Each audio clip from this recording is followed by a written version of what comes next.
الرحمن الرحیم. اللہ کے نام سے شروع جو نہایت مہربان ہمیشہ رحم فرمانے والا ہے.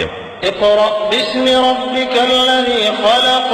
اے حبیب اپنے رب کے نام سے آغاز کرتے ہوئے پڑھیے جس نے ہر چیز کو پیدا فرمایا.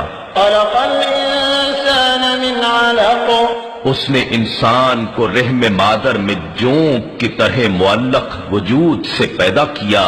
اقرأ وربك الأكرم الذي علم بالقلم علم الإنسان ما لم يعلم. پڑھیے اور آپ کا رب بڑا ہی کریم ہے جس نے قلم کے ذریعے لکھنے پڑھنے کا علم سکھایا، جس نے انسان کو اس کے علاوہ بھی وہ کچھ سکھا دیا جو وہ نہیں جانتا تھا. كلا إن